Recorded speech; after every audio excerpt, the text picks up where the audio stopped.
You flip a switch and a light comes on. You've done it 10,000 times. You don't think about it. You don't need to. The light comes on because electricity flows through the wire, and the wire carries it from the wall to the bulb. That's the story. That's the picture most people carry around in their heads forever. And it's wrong. Not slightly wrong. Not wrong in some technical footnote sense that doesn't matter for everyday life. Wrong in a way that changes what electricity actually is, what a wire actually does, and what's really happening inside every device you've ever plugged in. The picture is wrong at its foundation. And the strange part is that once you see the right picture, you cannot unsee it. The world looks different. So let's start with what you think you know. You think electricity is something that flows through a wire, the way water flows through a pipe. Electrons enter the wire on one end, travel through it, and deliver energy to the device at the other end.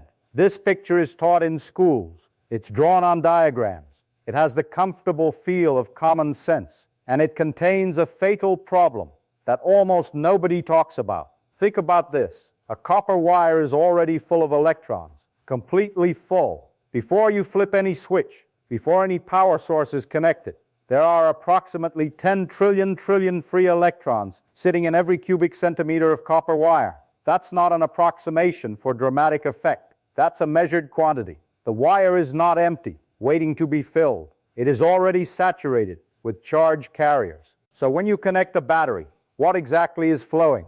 Where does the energy actually come from? You'd say the electrons move. Fine. But here's the strange part. Electrons in a wire move extraordinarily slowly. We can calculate this. In a typical household circuit, the average drift velocity of an electron is somewhere around 1 millimeter per second, maybe less. 1 millimeter per second. That should bother you. Your light comes on in what feels like an instant. The signal from a radio tower crosses a continent in fractions of a second. If electrons are the things carrying the energy, and electrons move at roughly the speed of a very slow caterpillar, something in your model is catastrophically wrong. You can't have it both ways. Either electrons are carrying the energy, or something else is. The answer is something else. And figuring out what that something else is will force us to rebuild the entire picture from scratch. Let's think about what a wire really is. Copper atoms are arranged in a fixed lattice. They don't move. The free electrons in that lattice are loosely bound and can drift. When you apply a voltage, you're not injecting electrons into one end of a pipe. You're setting up an electric field, and that field propagates through and around the wire at nearly the speed of light. The field is what does the work. The electrons just shuffle slightly in response to it. Here is where Feynman's insight becomes devastating. Energy in an electric circuit is not transported inside the wire. It is transported in the space around the wire, in the electromagnetic field that surrounds it. The wire is not a pipe carrying a fluid. The wire is more like a guide, a boundary condition that shapes and directs a field existing in the empty space outside of it. This is not a philosophical position. This is what Maxwell's equations say, precisely and quantitatively. James Clerk Maxwell, working in the 1860s, wrote down 4 equations describing how electric and magnetic fields behave and interact. From those equations, you can calculate exactly how energy flows in any electromagnetic system. And the calculation is unambiguous. Energy flows in the field, not in the conductor. The quantity that describes this flow is called the Poynting vector, named after the physicist John Henry Poynting, who worked out its meaning in 1884. You don't need to know the name. What you need to know is what it says. The direction and magnitude of energy flow at every point in space can be calculated by taking the electric field and the magnetic field at that point and doing a specific operation on them. When you do this calculation for a simple wire-carrying current, the result points inward, from the space outside the wire, toward the wire itself. Energy is flowing from outside the wire into the wire, not along the wire through it. That's not an answer you're expecting. So let's make it more concrete. Imagine a battery connected to a simple resistor by 2 straight wires. Current flows. The resistor heats up. Where does the energy for that heat come from? Your intuition says it comes through the wire, but the Poynting vector calculation says otherwise. There is an electric field pointing from the positive terminal toward the negative terminal through the space around the circuit. There is a magnetic field circling around the wires due to the current. These two fields are perpendicular to each other, and where they overlap, energy is flowing. That energy flows through the space surrounding the wire, perpendicular to the wire's surface, and enters the resistor sideways, from outside, not from the end where the wire connects. This is real. It is measured. It is not a paradox to be resolved, or an edge case to be explained away. It is how energy moves in every circuit that has ever existed. Now think about what this means for your original picture.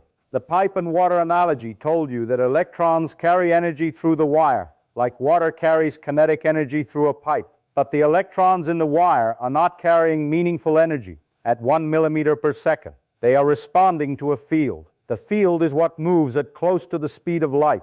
The field is what reaches the light bulb almost instantaneously when you flip the switch. The electrons just shuffle, locally, back and forth, like a long line of people passing a message by nudging the person next to them. No individual person walks the length of the line.